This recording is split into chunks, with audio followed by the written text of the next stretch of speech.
मुझे आने का मौका मिला है।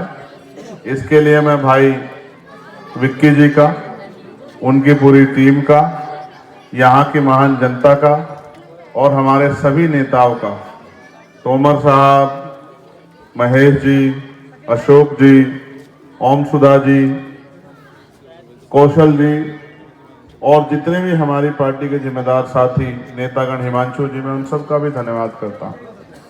आप और मैं जानते हैं कि चुनाव चल रहा है तो बहुत सारी पार्टियां आएंगी, अच्छी अच्छी बातें करेंगी, मीठी मीठी बातें करेंगी, लंबे चौड़े वादे करेंगे, लेकिन ये वादे तो पिछले 70-75 साल से हमारे साथ चले आ रहे हैं। इन वादों से अगर जीवन बदलता, तकदीर बदलती तो आज हमारे हालात भी बदल गए होते।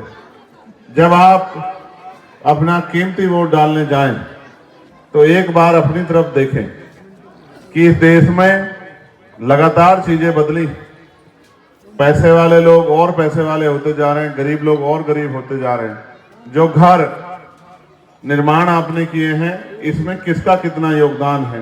क्या इसके लिए आपको किसी ने मदद की या आपने मेहनत करके खून पसीना लगा के इनको एक एक पैसा जोड़ के इनको तैयार किया है? और आपने अपने बच्चों को पढ़ा लिखा के, मैं धन्यवाद दूंगा कि चाहे हमारे लोगों पे कपड़े अच्छे हो ना हो, घर अच्छे हो ना हो, उनका पेट भोजन से भरा हो ना हो, लेकिन जय भीम का जब वो नारा लगाते हैं, अपने मन में जब वो बाबा साहब को याद करते हैं, तो उनके मन से जो आवाज आती है जय भीम की, वो इस बात का प्रदर्शन करती है कि हम बाबा साहब अम्बेडकर के कर्ज को मानते हैं, हम उनके ऋण को मानते हैं, हम उनका दिल से सम्मान करते हैं। लेकिन सम्मानित साथियों, सिर्फ कर्ज मानने से और सम्मान करने से काम नहीं चलेगा, उस कर्ज को चुकाना भी पड़ेगा। बाबा साहब ने हमारे लिए प्रयास किया, उनके बाद अन्य महापुरुषों ने हमारे लिए प्रयास किया, हमारी अब से पिछली पीढ़ी ने हमारे लिए संघर्ष किया, तो हम यहाँ तक पहुंच पाए हैं। क्या हमारी जिंदगी अब खुशहाल हो गई? क्या हमारे पास अब कोई समस्या नहीं है? क्या हमारे पास अच्छे घर, रोजगार, महंगाई और तमाम तरह की परेशानियों से हमें निजात मिल गई है? क्या हमारे बच्चे पढ़ लिख के रोजगार लग गए हैं? क्या अच्छी शिक्षा से चिकित्सा की व्यवस्था हो गई है? क्या अच्छी सड़कें, बिजली, पानी की व्यवस्था हो गई है? अगर हम आकलन करके देखेंगे तो हमें एहसास होगा कि हमें उन तरह की सुविधा आज तक भी नहीं मिली जिस तरह की सुविधा पूंजीपति, पैसे वाले, उद्योग धंधे वाले लोग ले रहे हैं। हालांकि ये भी सच है कि उद्योग धंधे लगाने वालों ने मेहनत नहीं की है, क्योंकि अब तो मशीनें आ गई, लेकिन अब से पहले ये सारा बोझा हमारे सर के ऊपर से उतरा है। इनकी ईंटें हम लोगों ने उठाई, इनका रेत हम लोगों ने उठाया, ये बिल्डिंग हम लोगों ने बनाई, एक एक चीज के लिए हम लोगों ने मेहनत की, लेकिन आज ये हमारी पहुंच से बाहर है, हम इनमें घुस नहीं सकते। ये बैंक हमने संघर्ष करके बनाए, ये स्कूल हमने संघर्ष करके बनाए, ये हॉस्पिटल हमने संघर्ष करके बनाए। जब मशीनें नहीं थी, हमने मशीनों की तरह काम किया, दिल्ली को सींचा, दिल्ली को तैयार किया, लेकिन आज ये दिल्ली हमारे लिए पराई हो गई। इस दिल्ली में हम अपने हक की बात नहीं कह सकते। आज इस दिल्ली में हमें धार्मिक आजादी नहीं है, कोई धर्म के नाम पे, कोई जाति के नाम पे हमें मार देगा। आज भी हमारे लोगों को सीवर में उतरना पड़ेगा, आज भी हमारे लोग छोटा मोटा रोजगार करते हैं तो रेडिया पटरियां खाली करा दी जाती है और तमाम तरह की परेशानी। जिन मकानों में हम रह रहे हैं, रोज नए नए कानून आते हैं कि मकान जिनमें हम 50 साल से रह रहे हैं, जिनकी ईंटों में हमारा खून और पसीना लगा हुआ है, कि ये कॉलोनी आपको छोड़नी पड़ेगी, ये मकान आपको हटाना पड़ेगा, यहाँ बुलडोजर आके इसको हटाया जाए क्योंकि ये आपने अवैध बना रखा है। ये देश किसका है? ये देश सिर्फ अमीरों का नहीं है, ये देश हमारा भी है, इसमें हमारा भी योगदान है, इसमें हमारा भी खून शामिल है। हमने भी संघर्ष किया है, इस देश को सींचा है। और ये दिल्ली जब दिखता भी नहीं था, चंद चीजों के अलावा इस दिल्ली को हमने सजाया, बसाया, संघर्ष किया, साफ किया, इस दिल्ली में रोजगार करके इस दिल्ली को दिल्ली बनाया। आज ये दिल्ली गरीबों के लिए उजड़ सी गई है और ये सिर्फ अमीरों की दिल्ली हो गई है, क्योंकि आपके घर बता रहे हैं कि ऐसे घर अगर आप आकलन करके देखोगे तो दिल्ली के महलों में जो महल बने हुए हैं दिल्ली में, दूसरी तरफ उन महलों के मुकाबले नहीं है। आज भी हमारे लोगों को, जब हम लोग हक अधिकार की बात करने के लिए हमें तैयार होना चाहिए था, तो हमें वो कह रहे हैं बिजली ले लो, पानी ले लो। और पानी कैसा?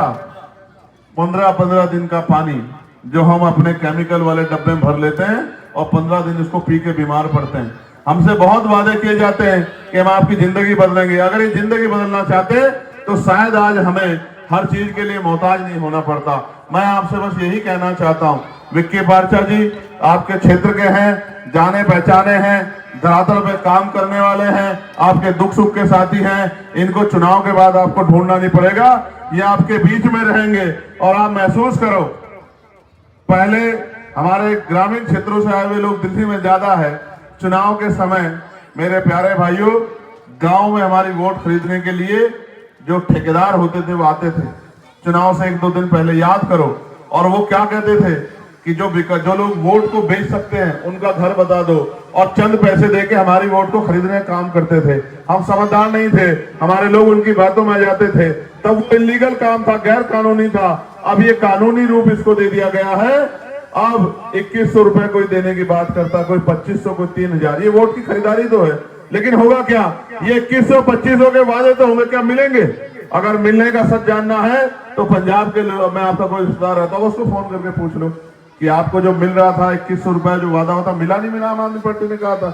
या फिर जो 500 रुपए सिलेंडर और 3000 रुपए देना भाजपा की बात कर, तो हरियाणा फोन करके पूछ लो, उत्तर प्रदेश में फोन करके पूछ लो, हिमाचल में फोन, उसमें उत्तराखंड में फोन करके पूछ लो, मध्य प्रदेश राजस्थान में फोन करके पूछ लो कि 500 का सिलेंडर मिल रहा है नहीं मिल रहा है, 21 रुपए मिल रहे नहीं मिल रहे।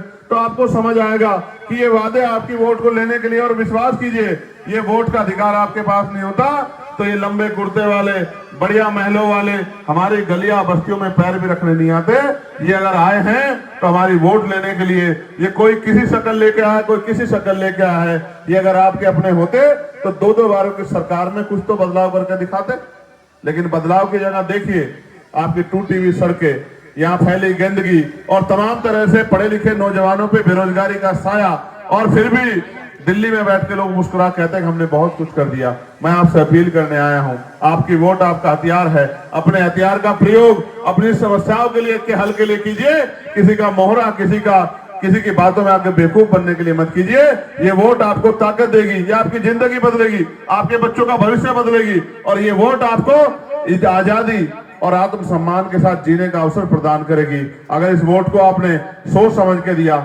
मैं तो कभी कभी सोचता हूं कि गरीब आदमी वैसे तो समझदार है, 10 रुपए का सामान लेता है, पैकेट को 4 बार पलट के देखता है, सामान खराब तो नहीं, कम तो नहीं, सामान पूरा है या नहीं है।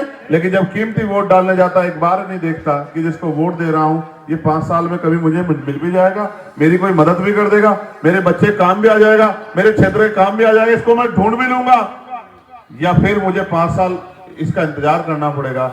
विक्की आपके बीच के हैं, मेहनती हैं, मेरे छोटे भाई हैं, मैंने इनको संघर्ष करते देखा है। इनके दिल में आपके लिए दर्द है, जो आपके बीच का नहीं, वो आपका दर्द क्या जाने। इसलिए मैं आपसे अपील करता हूं, एक मौका आप विक्की जी को भी दीजिए। और अगर आप ये मौका विक्की जी को देंगे, मैं लिख के कहता हूं कि आपको किसी दूसरे नेता की जरूरत नहीं पड़ेगी, क्योंकि विक्की नेता बनके नहीं, विक्की बेटा बनके आपकी लड़ाई को लड़ने का काम करेगा, आपकी आवाज उठाने का काम करेगा।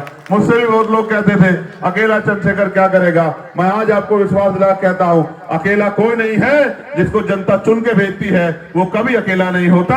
अकेला तो वो होता है जो पैसे के आधार पर राजनीति करता है। मेरे जैसा सिपाही, मेरे जैसा मुजाहिद, मेरे जैसा लड़ने वाला, मेरे जैसा सिपाही तो जनता के लिए जीता है, संविधान के लिए जीता है, गरीबों के लिए जीता है। इसलिए मैं आपसे अपील करने आया हूं कि अपनी वोट को इस बार किसी की बातों में आके गुमराह नहीं करना, किसी की फ्री की बातों में आके वक्त इधर उधर करना।